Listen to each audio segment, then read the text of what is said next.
قرآن پاک کو نازل کیا تو سب سے پہلے سورۃ العلق کی چند آیتیں نازل کی، 5 آیتیں، اس کے بعد سورۃ مدثر کی چند آیتیں، پھر سورۃ مزمل کی چند آیتیں، لیکن ایک کمپلیٹ سورت اللہ تعالیٰ نے جو سب سے پہلے نازل کی وہ سورۃ الفاتحہ ہے۔ پہلی مرتبہ پوری کی پوری مکمل سورت جو نازل ہوئی وہ ہے سورۃ الفاتحہ۔ سورۃ الفاتحہ سب سے عظیم قرآن کی سورت ہے۔ اس کو اللہ تعالیٰ نے فرمایا وَلَقَدْ آتَيْنَاكَ سَبْعًا مِنَ الْمَثَانِي وَالْقُرْآنَ الْعَظِيمَ۔ ایسی سورت نہ تورات میں نازل ہوئی، نہ انجیل میں، نہ زبور میں۔ یہ بھی فرماتے ہیں کہ تورات، انجیل، زبور جتنے بھی پرانی اللہ تعالیٰ کی کتابیں ہیں وہ ساری کی ساری کتابوں کا نچوڑ اللہ تعالیٰ نے سورۃ الفاتحہ میں رکھ دیا ہے۔ اور پھر اللہ تعالیٰ نے اس سورت کو نام کئی دیے ہیں۔ اس سورت کو کہتے ہیں سورۃ الفاتحہ، یعنی کھولنے والی۔ یہ سورت اللہ تعالیٰ قرآن پاک کا انٹروڈکشن ہے، قرآن پاک کا تعارف ہے، اس میں قرآن کیا کہہ رہا ہے اس کا تعارف ہے۔ یہ سورۃ الشفا بھی ہے کہ اگر آپ سورۃ الفاتحہ کو پڑھیں گے اور دم کریں گے تو اللہ تعالیٰ اس کی برکت سے شفا دیں گے۔ تو حدیث میں آیا ہے کہ اگر 7 مرتبہ سورۃ الفاتحہ پڑھ کر دم کریں گے، جہاں بھی درد ہو رہا ہے تو اللہ تعالیٰ شفا دیں گے۔ بعض صوفیہ نے بھی لکھا ہے، صوفی حضرات نے بھی، ان کا اپنا ذاتی تجربہ ہے کہ سورۃ الفاتحہ کو فجر کی سنت کے بعد فرض نماز سے پہلے 40 مرتبہ 41 مرتبہ بسم اللہ الرحمن الرحیم الحمدللہ رب العالمین نیند کو نام سے ملا کر پڑھیں گے 41 دن تک فجر کی سنت کے بعد۔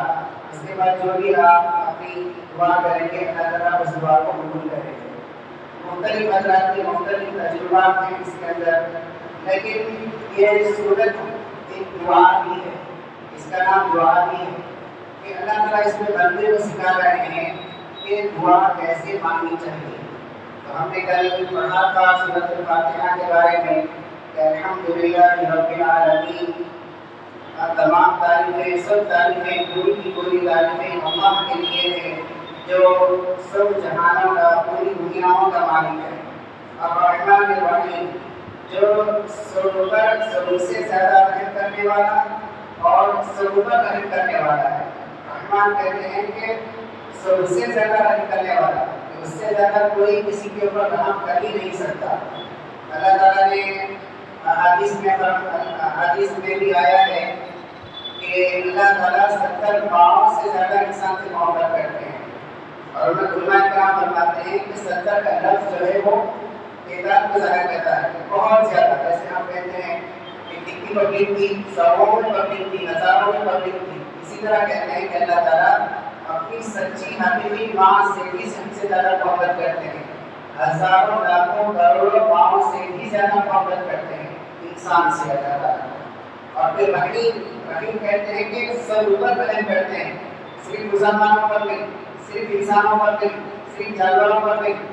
دنیا کے اندر، کائنات کے اندر، جنت کے اندر، جہنم میں،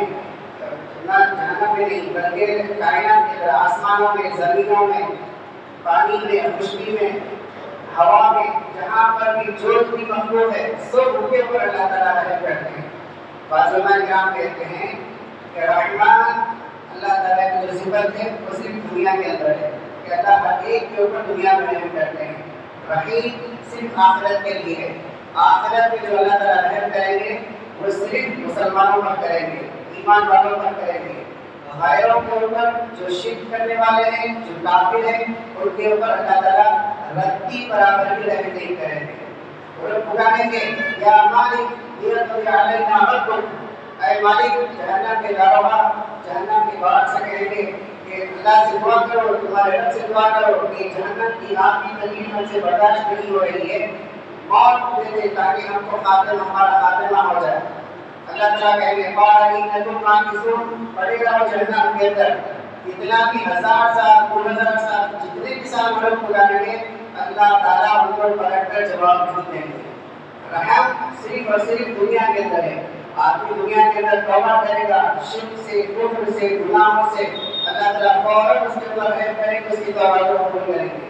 وہی آدمی آخرت کے اندر روئے گا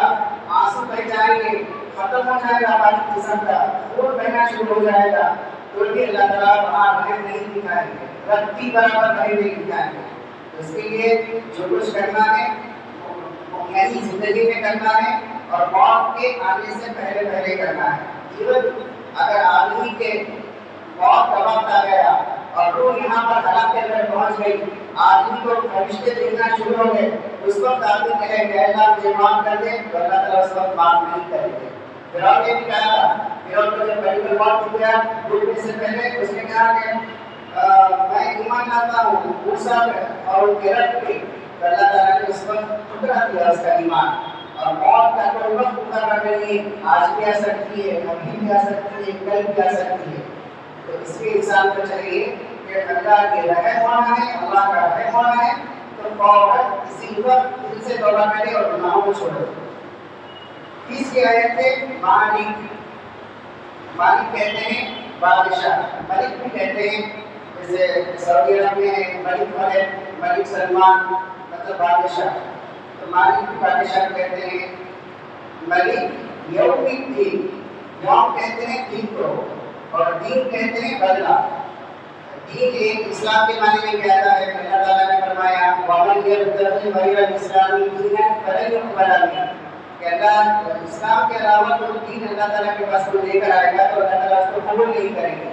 دین کہتے ہیں ریلیجن کو بھی لیکن یہاں پر جو دین ہے وہ ہے بدلہ اس کے معنی ہے بدلے کا دین مالک بادشاہ ہے یوم دین کا کون سے دن کا بدلے کا دن کا مطلب قیامت کے دن کا بادشاہ ہے اصل میں اللہ تعالیٰ یہاں پر ہمارا ایمان بنا رہا ہے اللہ تعالیٰ پہلے اپنے آپ کو ظاہر کر رہا ہے کہ میں کون ہوں کہ دین کا اللہ ہوں رب میں رب ہوں رحمان ہوں رحیم ہوں مالک ہوں اللہ تعالیٰ کے ایمان کی دوسری ہمارے اس میں سے سب سے پہلے اللہ تعالیٰ نے اپنا ذاتی نام بتایا اللہ کا نام ذاتی نام ہے پھر اللہ تعالیٰ نے صفات بتایا رحمان رحیم مالک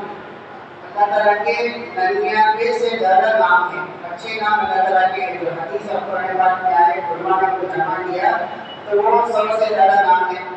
تو ان ناموں کو بھی اللہ تعالیٰ کے ساتھ پکارنا ہے رحمان اللہ کا نام ہے رحیم اللہ کا نام ہے مالک اللہ کا نام ہے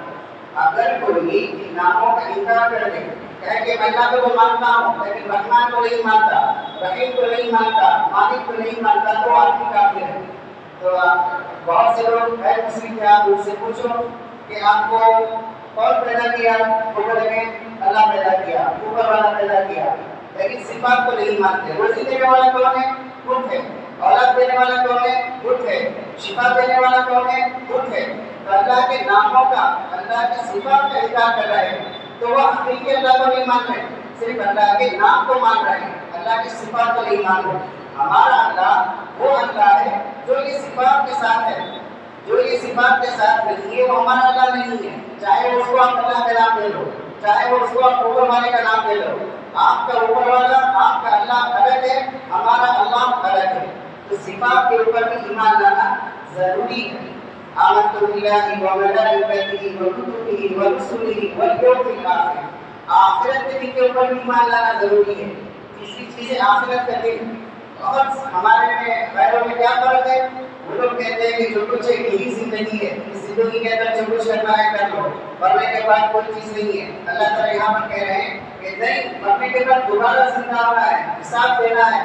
وَمَنْ يَعْمَلْ مِثْقَالَ ذَرَّةٍ خَيْرًا يَرَهُ وَمَنْ يَعْمَلْ مِثْقَالَ ذَرَّةٍ شَرًّا يَرَهُ ذرہ ایک ذرہ کے برابر بھی ایک کام ہوگا اللہ اس کو ظاہر کریں گے ایک ذرے کے برابر برا کام ہوگا اللہ تعالیٰ قیامت کے دن پیش کر دیں گے ذرہ کہتے ہیں ایٹم کو ذرہ کہتے ہیں جو چونٹی رہتی نا چونٹی اپنے اوپر چونٹی کا انڈا سفید کلر کا رہتا اس کو ذرہ کہتے ہیں اتنا بھی چھوٹا سا چھوٹا نیک یا برا کام آدمی کرے گا قیامت کے دن اس کو اپنے سامنے پائے گا خود آدمی گناہ کرے گا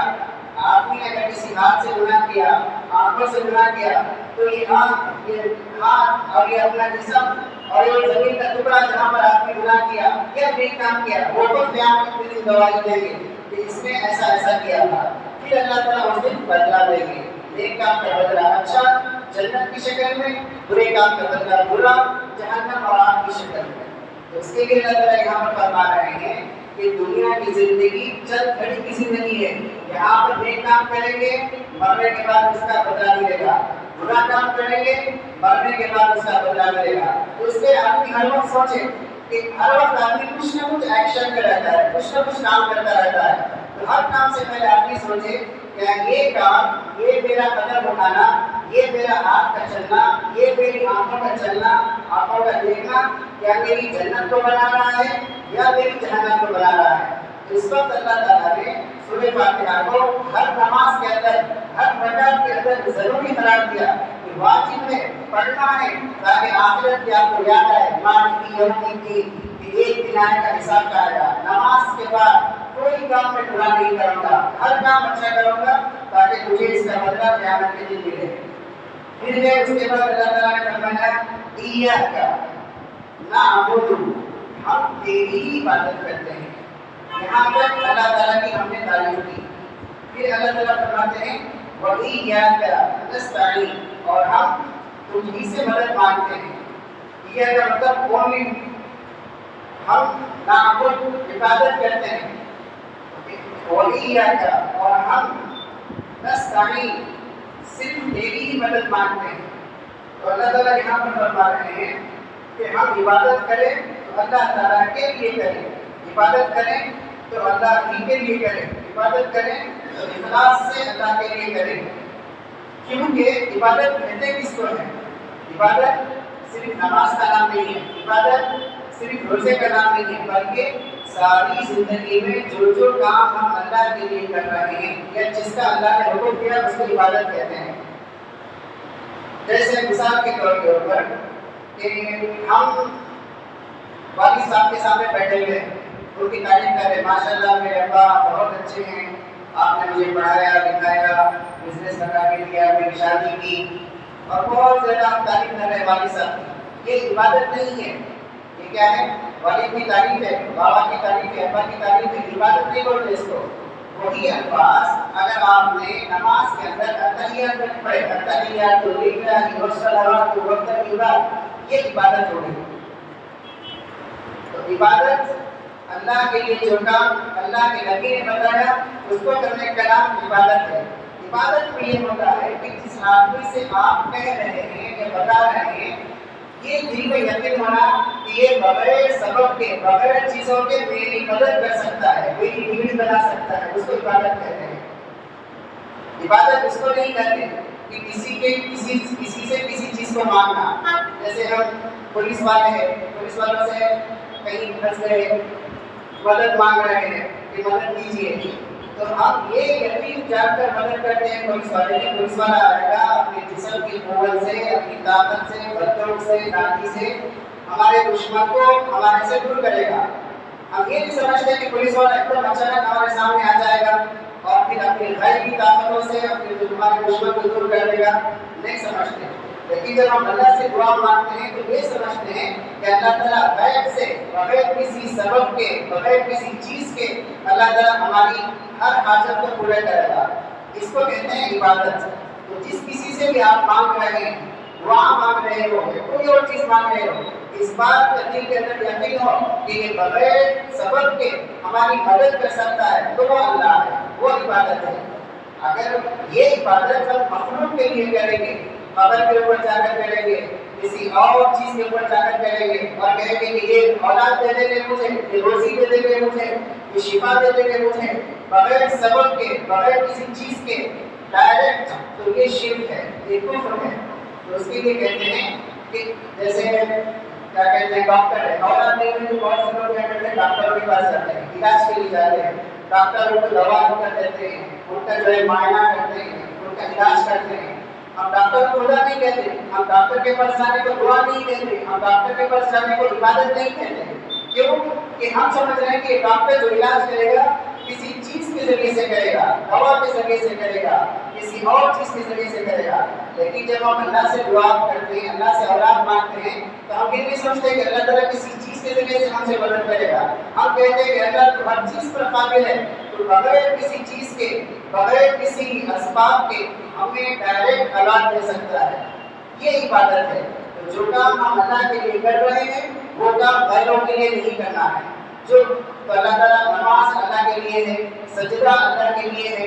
رکوع اللہ کے لیے ہے، زکوٰۃ اللہ کے لیے ہے، حج اللہ کے لیے ہے، قربانی اللہ کے لیے ہے. یہ سارے کے سارے کام عبادت میں یہی کام، یہ دین کے کام اگر کسی اور زندہ بننے کے لیے، کسی اور مردہ آدمی کے لیے، کسی اور چیز کے لیے کریں گے تو وہ شرک ہو جائے گا، وہ ملاوٹ ہو جائے گی، وہ کفر ہو جائے گا. تو اس کے لیے ہماری نیت یہ ہونا چاہیے اور ہمارا ایمان یہ ہونا چاہیے ہم ہر کام، ہر عبادت صرف اللہ کے لیے کرنا ہے. ہمیں شرک کرنا نہیں ہے، ہمیں کفر کرنا نہیں ہے. اور اگر آدمی مالک یوم الدین قیامت میں جو بدلا ہے، اللہ تعالیٰ فرما رہے ہیں ان اللہ لا یغفر ان یشرک به ویغفر ما دون ذلک. شرک کے علاوہ اللہ تعالیٰ ہر گناہ کو معاف کر سکتے ہیں، لیکن اللہ تعالیٰ کے ساتھ کسی کو شریک بنا دیا. اللہ بھی کرتے ہیں مگر دین کے ذریعے سے کرتے ہیں، اللہ بھی اولاد دیتے ہیں مگر دین کے ذریعے سے مانگو تو اللہ اولاد دیں گے. اللہ ڈائریکٹ اولاد نہیں دیں گے، ہم اللہ سے ڈائریکٹ نہیں مانگ سکتے. یہ شرک ہے. اس سے آدمی مشرک ہو جاتا، کافر ہو جاتا. اب تک جتنے بھی نیک اعمال کرا، نیک کام کیا، وہ سارے کے سارے برباد ہو جاتے ہیں. اس لیے اللہ تعالیٰ یہاں پر سکھا رہے ہیں ایاک نعبد، ہم تیری ہی عبادت کرتے ہیں، کسی اور کی نہیں کرتے. وایاک نستعین، ہم تجھی سے دعا مانگتے ہیں، تجھی سے مدد مانگتے ہیں، کسی اور سے مدد نہیں مانگتے. یہ عبادت ہے، اسی کے نام ہے سورۃ الفاتحہ. ہر نماز میں اللہ تعالیٰ ہر رکعت میں یاد دلا ہے مجھ سے مانگو، ادعونی استجب لکم، کسی غیر سے مت مانگو، مجھ سے مانگو، مجھ سے دعا کرو، میری عبادت کرو. اللہ تعالیٰ سے دعا ہے کہ اللہ تعالیٰ ہمیں بھی اللہ کی عبادت کرنے کی، اللہ ہی سے دعا مانگنے کی توفیق نصیب فرمائے. سبحان اللہ و بحمدہ، سبحانک اللہم و بحمدک، نشہد ان لا الہ الا انت، نستغفرک و نتوب الیک.